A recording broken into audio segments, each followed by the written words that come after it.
Welcome to the European Football Show on PLZ Soccer's YouTube channel. I'm Patrick Mullen, and if you're a regular viewer of the show, you'll be wondering, where is Blair Malloy? Well, worry not, he's over in Bilbao, and we've got him coming into the show live with us. Blair, how is it in sunny Spain? Buenos dias, Patrick. Yes, well, you say sunny Spain. It's not been so sunny for the past 2 days, to be honest. The rain in Spain firmly came with me on the plane from Scotland. But with the game coming up this evening, it seems to have turned. The sun is out. I'm enjoying a little bit of breakfast, a coffee this morning. So there's worse ways to spend a Thursday morning teeing up to this game tonight. I'm sure there is, Blair. You know, I drove into work this morning. I thought I'd just let you know, in torrential rain. So I'm really sad that you're sitting there having a nice time eating your breakfast. Talking into the game, Rangers fans, have they started to arrive in Bilbao? What type of mood are they in ahead of this game? Yeah, Patrick, I was out speaking to Rangers fans this morning, just milling about the city, getting the general vibe from them, and they seem to be in confident mood, to be honest. It seems to be that they know that Rangers, despite all their troubles domestically, they are a different animal in this competition. They seem optimistic, especially with the likes of Václav Černý back into proceedings. That was a massive talking point from Barry Ferguson's press conference yesterday when he said Leon Balogun, Bailey Rice, Ridvan Yilmaz and of course Václav Černý back in training and looking fit and healthy coming into tonight's game. So that's giving the Rangers fans certainly a lot of confidence. Instead, I've seen many supporters through the city over the last couple of days. They seem to be enjoying the culture, enjoying a few drinks, enjoying the fantastic food here in Bilbao. I mean, that's what a European trip is all about. You had a look around the Estadio de San Mamés. I mean, there's no doubt that that is why the Europa League final is there. Just an incredible place to play football. Yeah, what an arena it is, Patrick. When I first got here on Tuesday afternoon, I took a walk up to it. It's just perched on the edge of a hill. You can look out over most of Bilbao, and I was just absolutely blown away by the sheer size of it. It's got very much a feel of the Allianz about it.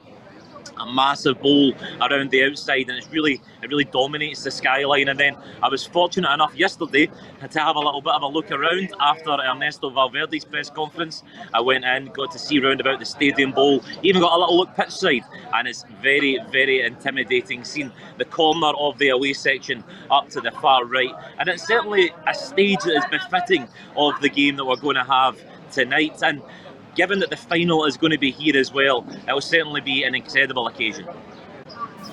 Yeah, 100%. You obviously mentioned that you spoke to Barry Ferguson. We have a little clip from him now talking about, you know, that added pressure. Athletic Club come into this game. They'll be wanting to play there in the Europa League final at their home ground. But Barry Ferguson says his team are relishing that pressure. Yeah, look, the players understand the final is going to be here, and I would reckon the players will be desperate to get to the final. But we're in front of them.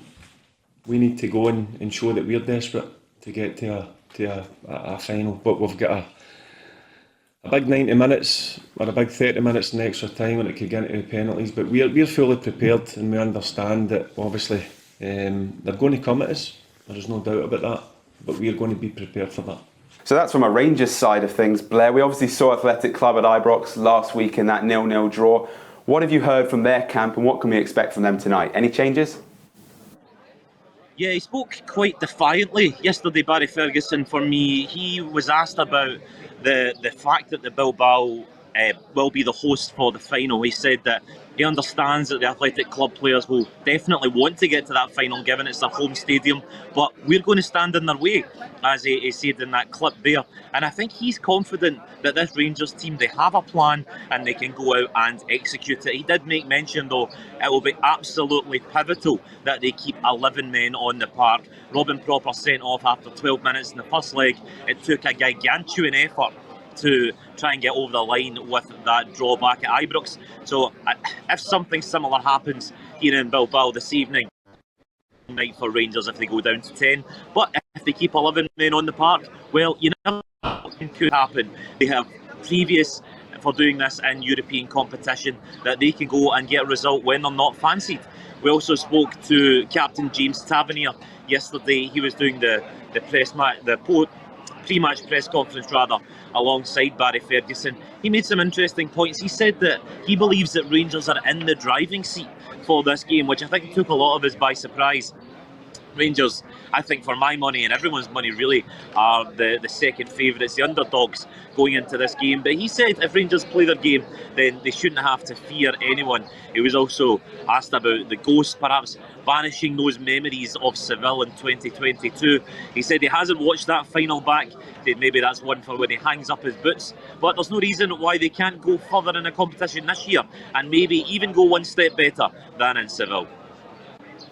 100%. We'll be heading to Blair later this afternoon. He's looking forward to that big game. Blair, before we let you go, we've got to move on to the Champions League here on the European Football Show. We're now into the semi-finals of the competition after some fantastic second legs in the quarter-finals. Your semi-finalists are Arsenal versus PSG, Barcelona versus Inter Milan. We've got to start with Arsenal versus Real Madrid. 5-1 on aggregate, a victory for Mikel Arteta's side. I'll be the first one to admit I backed Real Madrid to come back on last week's European Football Show, but they proved me wrong, and they proved me wrong in style, Blair. Yes, Patrick, it wouldn't be the European Football Show if we didn't make mention of the Champions League. And what a game that was last night between Arsenal and Real Madrid. I must admit, I thought coming into it that Real Madrid, they might have something to surprise us all, but Arsenal just turned up and they put on a performance. Mikel Arteta, he went there, he stayed tight.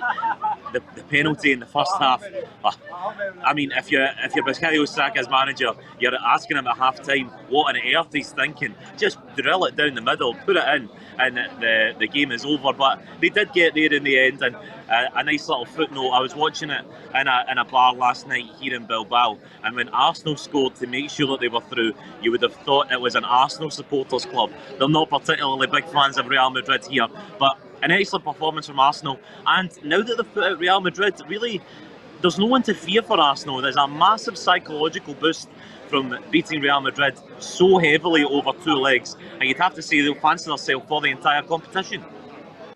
Yeah, Blair, you're 100% correct. You're not the only one who is backing Arsenal to go all the way. Mikel Arteta, he thinks this could spur his side on to go all the way in the Champions League. We are in the semi-final for the third time in our history, but as well for the manner and the way we did it, not only by the way we played, but as well with the circumstances and the amount of injuries that we have. So I think overall, it shows the character of this team, of this club, and is a night to be very proud of. That we are ready. We are ready to compete against anybody, and now we have to continue to do that because I think we have some momentum. Could Arsenal go all the way, Blair? Standing in their way, though, in the semi-final, it's a Paris Saint-Germain side who, well, it was nervy, but they managed to get through against Aston Villa.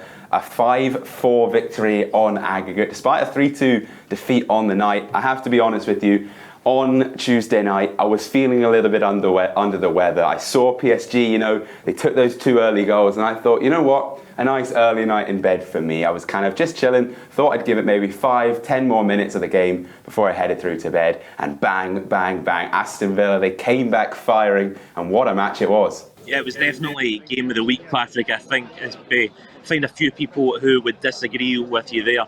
It was unbelievable. I thought, like you, PSG, they had this sewn up. But Aston Villa, they have such a great mentality in this squad. They just kept fighting, kept pushing to the end, and I think Gianluigi Donnarumma pulled out a few wonder saves. I think his teammates will be thanking him after that one, just to make sure it was safe.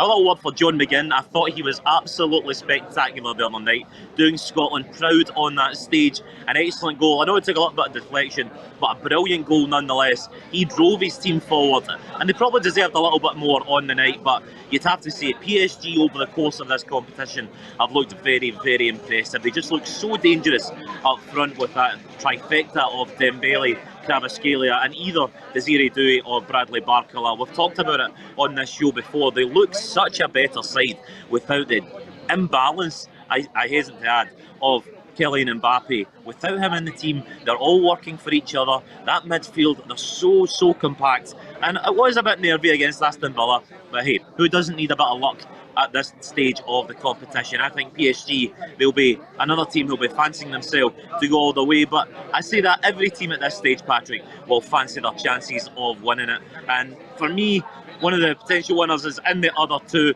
I think it's Barcelona. I think they have a chaos factor that I just think teams can't deal with, and they, for me, are going to be the winners this year. Wow, Blair. Blair's made his Champions League winner prediction before we've even seen the semi-finals. Well, Barcelona, they were incredibly impressive. They were defeated on the night 3-1 against Borussia Dortmund, but winning that tie 5-3 on aggregate. Was there any ever doubt for you, Blair, that Barcelona were going to get through that tie after that 4-0 victory, in the first leg? No, I just think the way Barcelona play, Patrick, I think no matter in what position they're in, you will fancy them to score goals, you'll fancy them to get out of any situation. And they for me, seem to be at the beginning of a new sort of regeneration of young players that are coming through.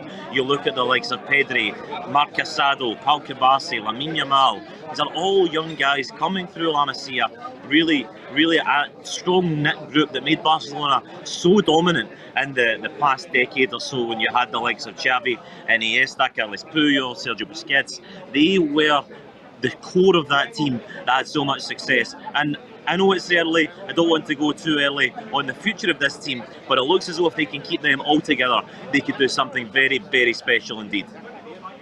Yeah, I mean, well, they won the tie overall last night, but that 90 minutes was their first defeat in 25 games in all competitions. They're going to be some team to beat, and I do back them, as you said, that kind of that front three attacking pace could be incredible. A note for Borussia Dortmund, I think they would be really happy with their performance and how far they've got in the competition. Given their domestic form, they are struggling in the Bundesliga, and I think they'll be back next year. Just one of those teams, given that home support, given that stadium, is really incredible. Speaking of stadiums, the San Siro, we've both been lucky enough to see it firsthand, and what a night it was for Inter Milan, defeating Bayern Munich 4-3 on aggregate, a 2-2 draw on the night. And it was just an example of you could be dominating the game as Bayern Munich, but if you switch off for just 2 minutes, two mistakes from corners, and Inter Milan, well, they punished them to book their place in the semi-final.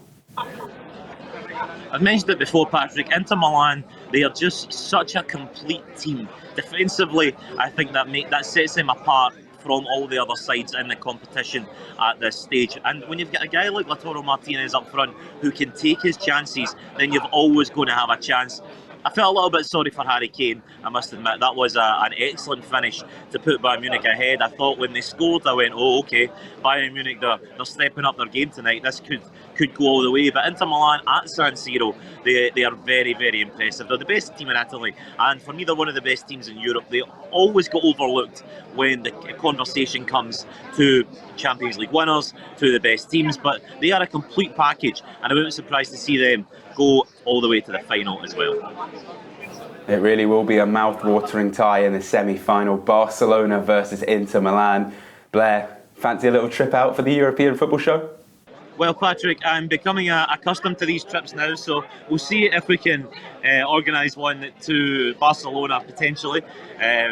Yeah, like I said, it's going to be absolutely incredible. I think Barcelona for me are my winners, so I think it's going to be very tough. Like I said, Inter Milan are a wonderful side, but I think Barcelona get through that. I think PSG defeat Arsenal. I'm sorry to say it for the British side, but I think PSG, they look such a good team, and for me, Barcelona and PSG are the two most interesting teams in this Champions League this season. And what a final we'd end up with there. Two absolutely attacking behemoths going at each other. Barcelona PSG final for me, Patrick. Barcelona winners. Oh, Blair, you know I love a controversial one, but I've said it before and I'll say it again. I'm the same. Barcelona versus PSG final for me, and Barcelona will be the winners. Well, only time will tell. We'll be back in just 2 short weeks for those hotly anticipated semi-finals. Blair, enjoy the game tonight. Blair will be across all of PLZ Soccer's social media sites, keeping you up to date with that huge game between Rangers and Athletic Club. For myself, Patrick Mullen, thanks for joining us once again on the European Football Show. We'll see you next time.